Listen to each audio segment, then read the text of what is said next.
नमस्कार मित्रांनो, स्वागत आहे तुमचं आपल्या यूट्यूब चॅनलवरती ज्याचं नाव आहे नॉलेज की दुनिया।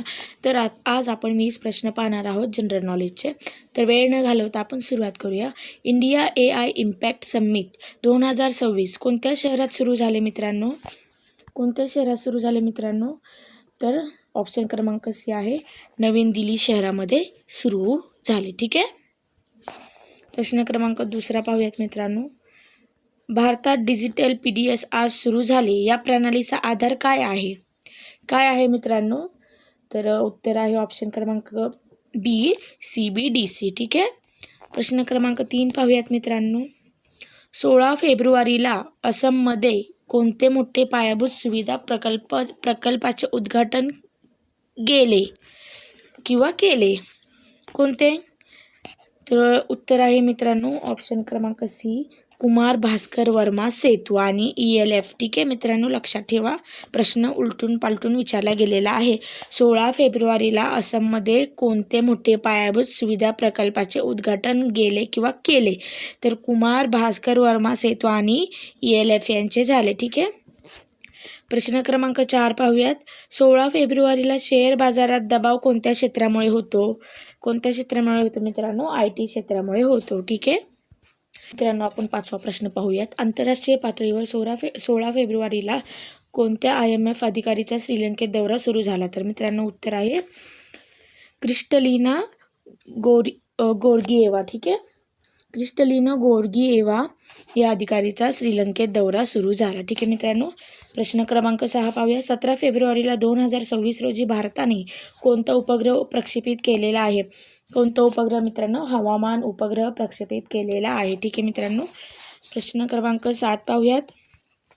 युवकांसाठी जाहीर केलेली योजना कोणत्या क्षेत्राशी संबंधित आहे? कोणत्या क्षेत्राशी संबंधित आहे जे युवकांसाठी जाहीर केलेली योजना आहे मित्रांनो? उत्तर आहे रोजगार व कौशल्य विकास, ही युवकांसाठी जाहीर केलेली योजना आहे। ठीक आहे मित्रांनो। 8वा आपण पाहूयात प्रश्न।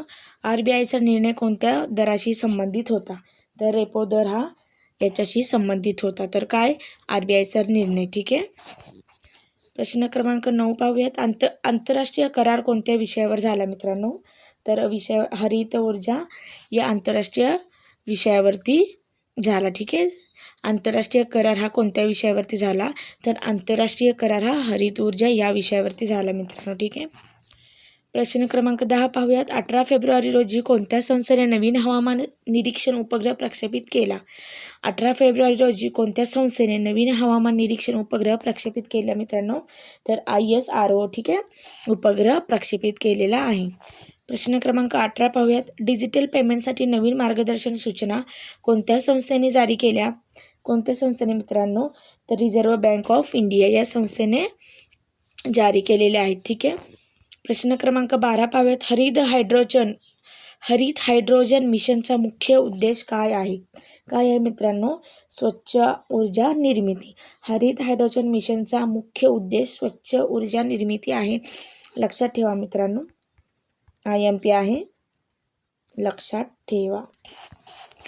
प्रश्न क्रमांक 13 पाहूयात मित्रांनो। 2026 क्रिकेट विश्वचषकाच्या तयारीसाठी वेळापत्रक कोणत्या संस्थेने जाहीर केले मित्रांनो? तर ICC या संस्थेने जाहीर केलेले आहे। प्रश्न क्रमांक 14 पाहूयात। भारतातील लसीकरण मोहिमेचे कौतुक कोणत्या संस्थेने केले मित्रांनो? तर वर्ल्ड हेल्थ ऑर्गनायझेशन या संस्थेने केलेले आहे। ठीक आहे मित्रांनो, हा पण IMP आहे। प्रश्न खूप आलटून पालटून विचारले जातात, लक्षात ठेवा।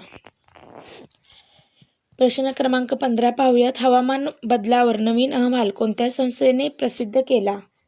कोणत्या? तर मित्रांनो युनायटेड नेशनल्स। ठीक आहे। हवामान बदलावर नवीन अहवाल युनायटेड नॅशनल संस्थेने प्रसिद्ध केलेला आहे।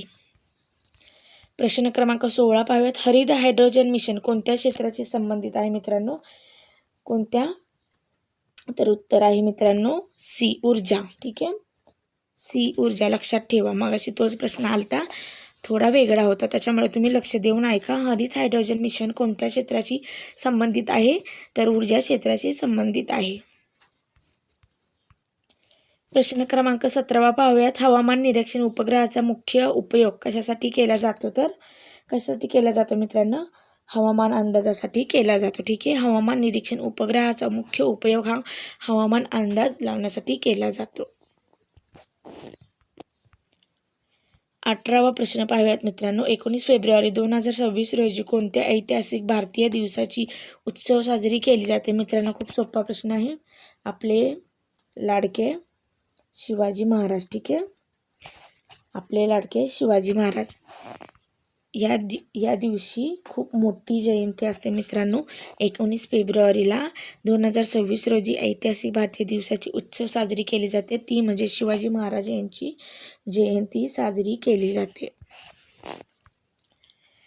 19वा प्रश्न पाहूयात. भारत सरकारने 2026 मध्ये कोणत्या तंत्रज्ञान विषयावर मोठे शिखर परिषद आयोजित केले होते? कोणते केले होते मित्रांनो? कृत्रिम बुद्धिमत्ता AI. ठीक आहे, लक्षात ठेवा. आपण लास्टचा प्रश्न बघूयात. 20वा प्रश्न. खालीलपैकी कोणत्या प्राण्याचा जन्म भारतात 2026 मध्ये नोंद झालेला आहे? उत्तर आहे, सगळ्यांना माहिती असेल, चित्ता. तुम्ही आता अलीकडे बघता मित्रांनो, जिकडे तिकडे चित्ता दिसत आहे. मुंबईमध्ये, पुण्यामध्ये त्यांनी कोणतीही जागा सोडली नाहीत. असे मोकार कुठल्याही जागी मित्रांनो चित्ते तुम्हाला दिसतात.